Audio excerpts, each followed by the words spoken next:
A new study from Forbes ranks Washington State as the most impacted by retail crime in the nation. So investigative reporters looked at retail theft statistics across the nation, and they were looking at, well, how does this impact small businesses?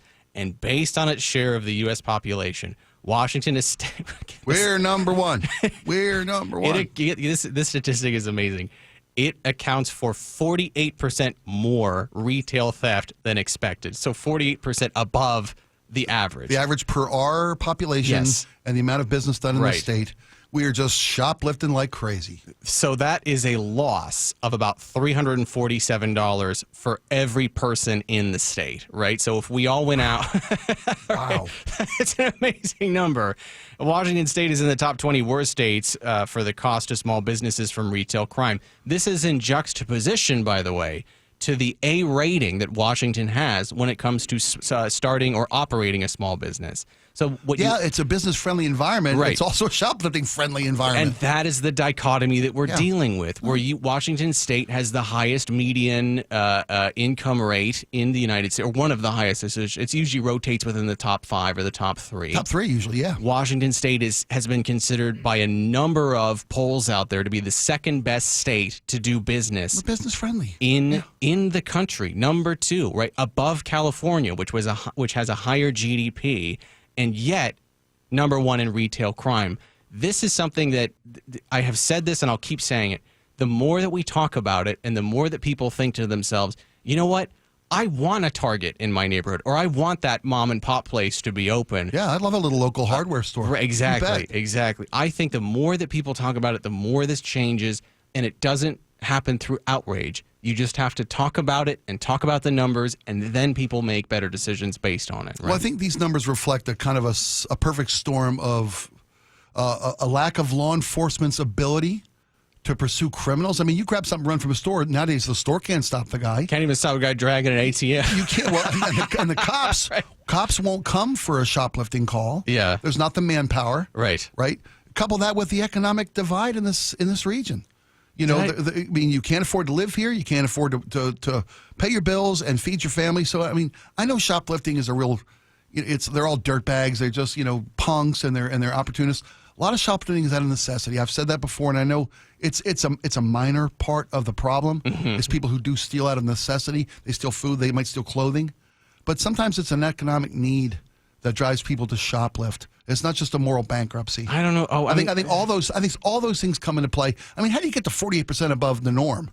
It's these retail theft rates. No, that's what I'm saying. But how do you get to that number? Right. Unless you've got people who are smashing and grabbing because they know they're going to be chased. Also contributing people who steal because they can't afford to make ends meet. But Spike, you will give me the credibility to say that, or give me credence with the organized retail theft. Oh, no, massive, that we have. Massive problem. Because if there's that place, what is that gypsy market down on 3rd?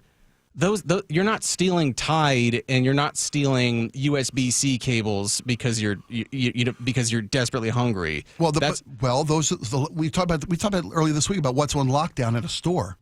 It's like baby formula. Tide. It's detergent. It's necessities. Well, no. Do you want to know why they steal Tide? Why people steal detergents? Because you got to look good to feel good. No, because they're expensive. And so this is a ring that a friend of mine did. He was a train hopper. You ever hear about these? Like, remember the King of the North Pole? Sure. Lee Marvin style. So he was one of these guys. He's a kind of a folk rock, punk rocker. Very difficult phrase to say on terrestrial radio. Without getting fired. And he would hop trains. He would go, North Dakota through Texas, wherever he was going, right? He'd go all over this fine country.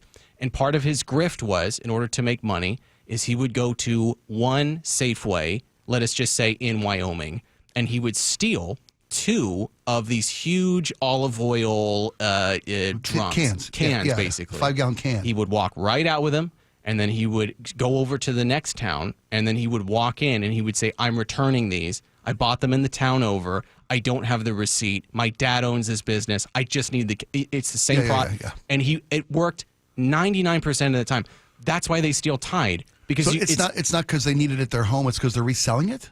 Yeah, or they're returning it for cash? It's a clean $60. Okay. It's a clean $70. If I walk out with 2 of the high-end Tide OxyCleans, that's a clean $70, and that's a gram of heroin right there, right? That's hard. So that is how this works. And so there's a story in the Seattle Times talking about how there's this guy, Sean Dale Nanez. He's 33. He was charged in 11 thefts in the spring of 2022 in King and Kitsap counties. He's accused of stealing more than $50,000 in merchandise from Target stores, right? So this isn't like this isn't somebody who's hungry trying to feed their family, right? Exactly my point. And I'm not saying that's all the problem. I think it contributes a small portion of the problem. I think it was the economic divide I was pointing to in this region, which is pretty pronounced. So I had an Uber driver this morning, and he's a guy. He works for a security company. And he's also he's an Uber driver as well. I believe he might have been Persian, I think. Okay. He dressed like a soccer hooligan, by the way, which I thought was really, the parkas that I know exactly the British look, guys wear. So he's wearing one of those, and I'm talking to him, and I say, is this your full-time job? It's always a question I ask Uber drivers, and he goes, no, this is my full-time job is my security company, and then I do this on the side because I want to make money for my daughters. They both go to UW, right? Wow. So what people, this is the thing I don't understand. When people say, oh, people do crimes out of desperation, not my man. No, he works. He's working. Working out of desperation.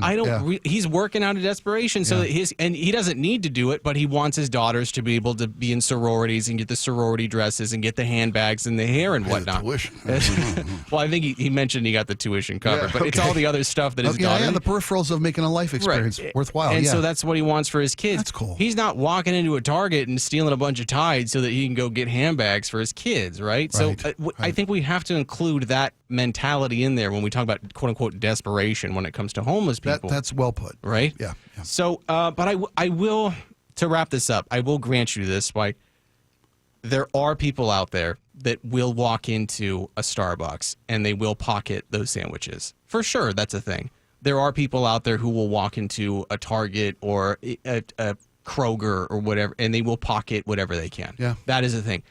I think that the issue, and that's to be expected with any business, the issue that we have in King County, as we read more and more into it, is that these are actually crime rings that know, based on the laws, that they can get away with a decent amount of crime and then sell their wares like gypsies on 3rd and get away with it. And they know they can get away with it, and that's why they do it. And that's why there's this guy who's been charged with this, and I'm hoping he's going to go away for a couple of years as a result of it, right?